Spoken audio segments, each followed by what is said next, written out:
Good morning, it's Thursday the 21st of May. I'm Marit Gwyn and this is Europe Today, your morning fix of news and analysis broadcast live from Brussels.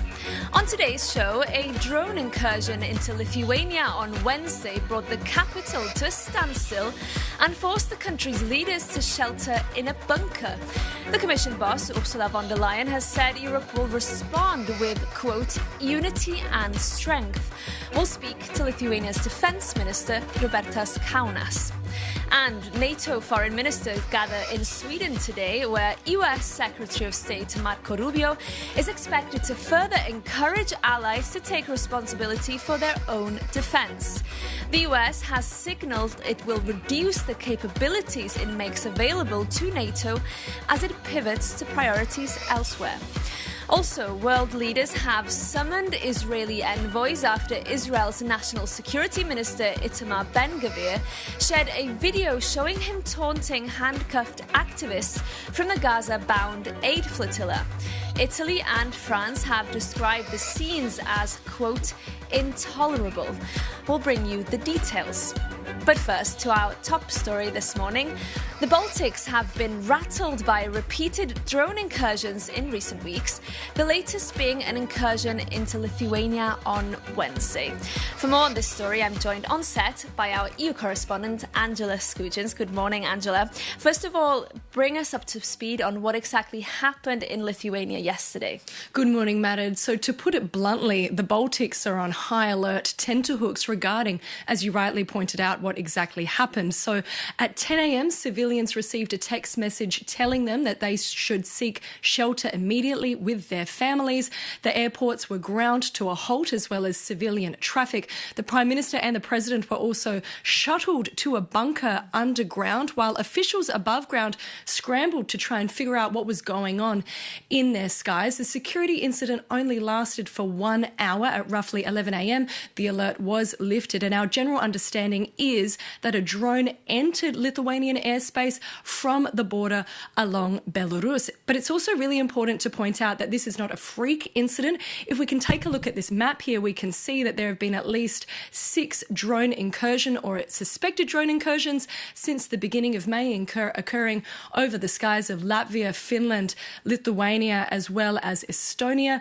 We believe that most of these drones are Ukrainian in origin, however, have been pushed into European airspace by Moscow GPS jamming. And given all this, Angela, what happens next and what's been the reaction from Lithuania? Yes, so we know that the European Union have been trumpeting for at least a year that, according to national security services, that foreign agents such as Russia could be ready to attack the continent by 2030. This is why the EU have pumped a whopping 800 billion euros into beefing up the EU's defences, particularly that 3,500-kilometre border along the east. The big question here, however, is whether the EU can stay one step ahead of Moscow. We've seen that they've become incredibly creative when it comes to sowing panic, creating division within the Baltics, as well as the EU member states when it comes to supporting Ukraine. I managed to speak with the Lithuanian Defence Minister, Robertas Kaunas, this morning, and the first question I asked him was whether Moscow was successful creating the panic. Yesterday, Lithuania experienced a drone incursion into our airspace, but our armed forces radars detected the drone's type object, let's say, before it crossed into Lithuanian airspace, so we may be able to detect it earlier. NATO air police mission was activated, so 2 Portuguese fighter jets scrambled to intercept the drone. It's important to emphasize actually how crucial that NATO air police mission is in the Baltic states. And here I would like to express my sincere appreciation to all NATO countries participating in this mission. People were alerted about the need to go to the shelters, and here no panic were detected. Everyone were calm. The response, I think, was timely. This is the new, actually, reality what Baltic states face. So we need to adapt because possible repeating of similar scenarios is very high. NATO eastern flank countries, actually facing all NATO eastern flank countries facing similar accidents, and NATO airspace has been violated multiple times in recent days.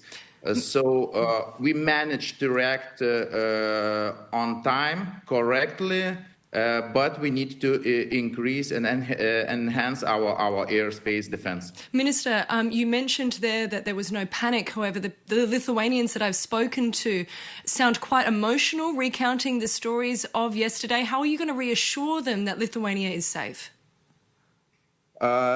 Lithuania is a member of NATO alliance. We have a strong commitment from our allies that we are not alone, and NATO air police mission is here. Additionally, we're investing a lot in our air defense capabilities. New radars are coming. Part of them are already in Lithuania. Interceptor drones. Air defense experts from Ukraine arriving to Lithuania to help us enhance our air defense capabilities. But Minister, you mentioned all of this technology to repel Russian drones. They're cheap. We know this, but how confident are you that Lithuania can repel real Russian aggression when and if it comes? We're talking about tanks rolling across the border. Our investments to our national defense needs is 5.38% of GDP. So it's the highest volume among all NATO countries. So we are doing our homeworks. That was Lithuania's Defence Minister Rupertas Kaunas there. Now, the European Commission President Ursula von der Leyen has vowed a response following the incident. For more, I'm joined on set by our correspondent Sasha Vakulina. Good morning, Sasha.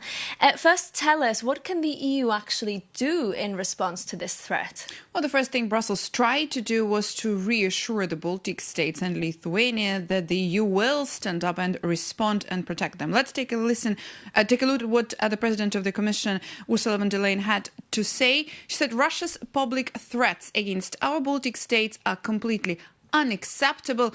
Let there be no doubt, a threat against one member state is a threat against our entire union. But Marit, these Russia's threats towards the Baltic states are not new. They are coming there for years, and it is actually enough to just follow the official Kremlin statements or even Russian state-controlled media on daily basis, threatening the Baltic states, threatening Brussels, threatening Berlin, or even London very openly.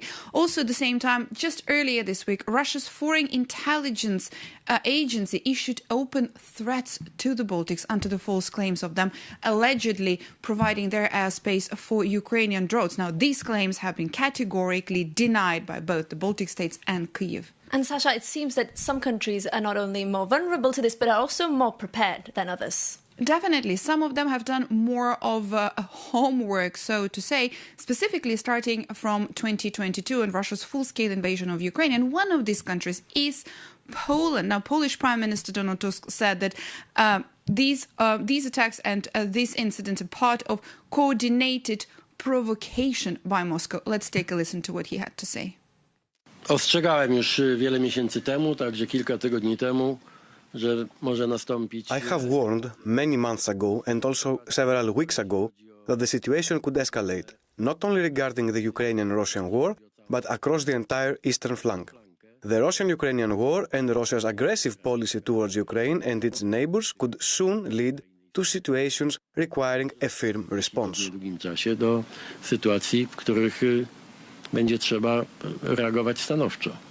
Together with Warsaw, stock warnings were issued also by Kyiv. Early on the 15th of May, President Zelensky said that their Ukrainian foreign intelligence also has the information that Russia is effectively trying to drag Belarus more into its war against Ukraine, but also against possibly other countries like the Baltic states. Okay, Sasha, thank you so much for that analysis.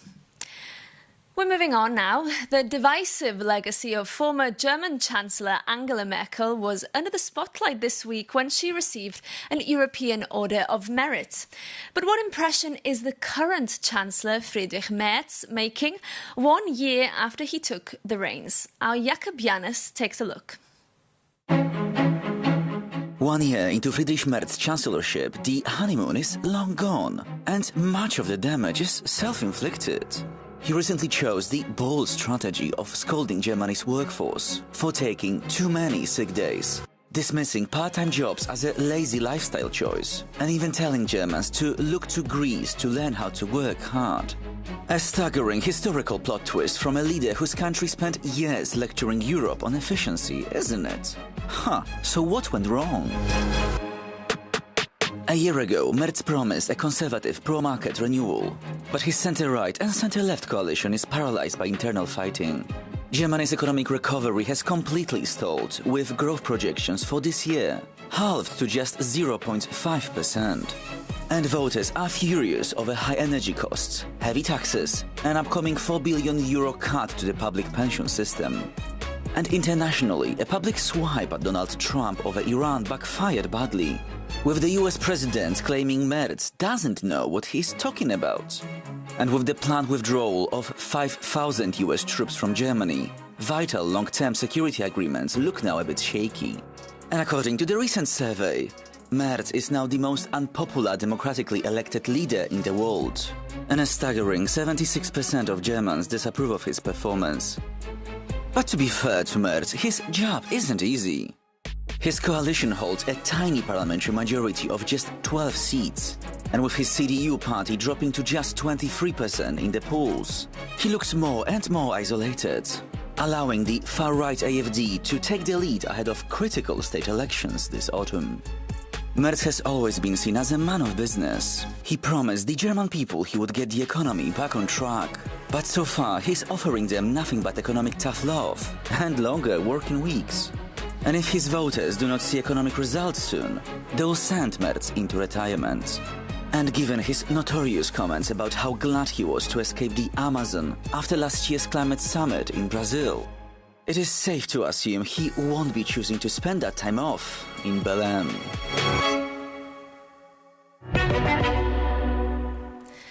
Jakob Janis reporting there. Now, today, NATO foreign ministers are in Sweden for a 2-day meeting ahead of the Leaders' Summit in Ankara in July. On the agenda, the urgent need to ramp up the production of weapons.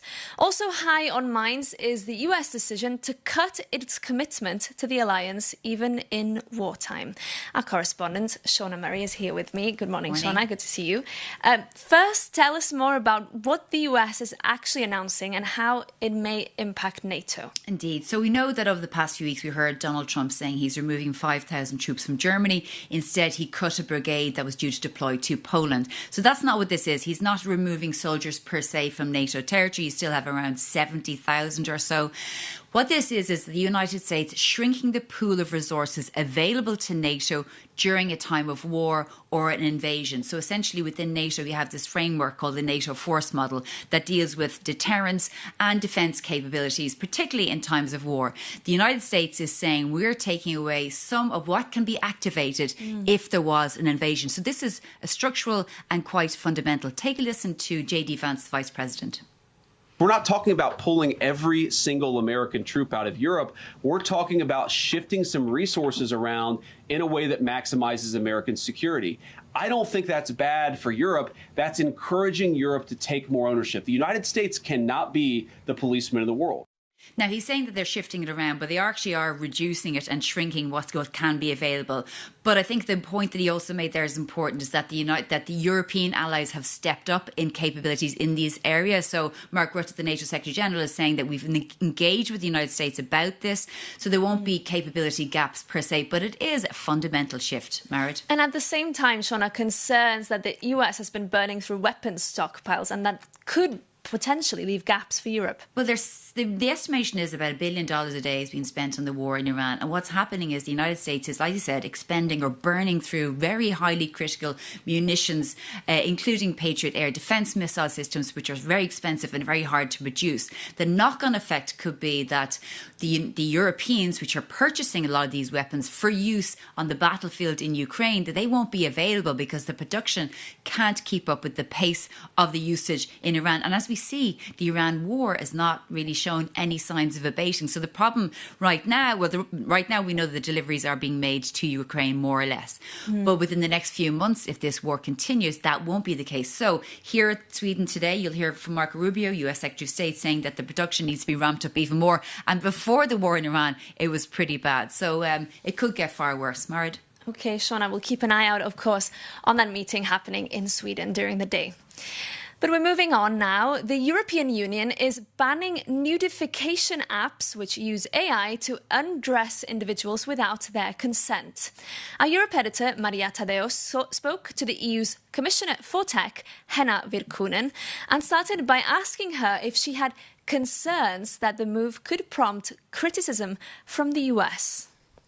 When it comes to that kind of notification apps, we are banning them in the European Union. So it's part of our AI Act and trialogue negotiations. We concluded 2 weeks ago with the co-legislators that we decided that we are banning that kind of notification apps in the European Union. Do you fear any backlash just finally on this from the US as a result of this? Keeping in mind, however, no one has consented to this. I think that these are very common concerns globally now when technology is taking bigger role, that what kind of risks it's also posing. And many countries are looking towards Europe, that what kind of measures we are taking here, because with our Digital Services Act, with our Digital Markets Act and with our AI Act, we have really also set a global benchmark that we want that we have digital environment which is safe and fair and democratic, and we are enforcing these rules. And in the same time, we want to encourage innovations and investments in this area, but we want that people can trust those technologies. And you can see Maria's full interview with Commissioner Virkkunen on Euronews.com. But now, several European countries have expressed outrage after Israel's National Security Minister Itamar Ben-Gvir shared a video showing him taunting activists from an aid flotilla headed for Gaza, among them European citizens. Giorgia Meloni, the Italian Prime Minister, has reacted. She said, "It is intolerable that these protesters, among whom there are many Italian citizens, are subjected to this treatment which violates human dignity. We demand an apology." Now, earlier this week, the Israeli government had accused the flotilla of breaching international law and of being a, quote, PR stunt at the service of Hamas.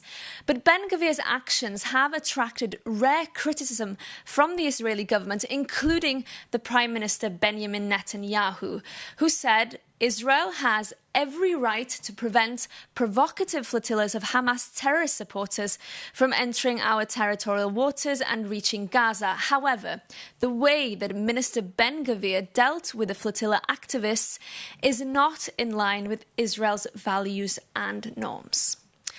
Well, our correspondent Vincenzo Genovese spoke to MEP Benedetta Scuderi in Strasbourg, where the European Parliament sits this week, and asked for her reaction.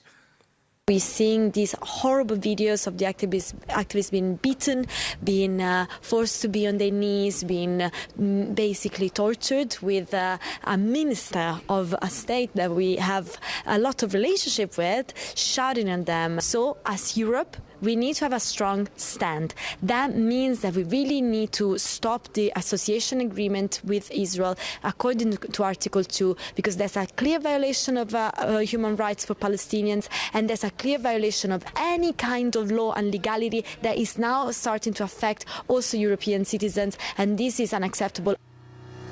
And that brings today's episode to an end. Thank you so much for starting your day with us here on Europe Today. And if you have tips, feedback, or questions for us, do get in touch. We love to hear from you. You can email us at europetoday@euronews.com. We'll be back again tomorrow with more news and analysis for you. See you then.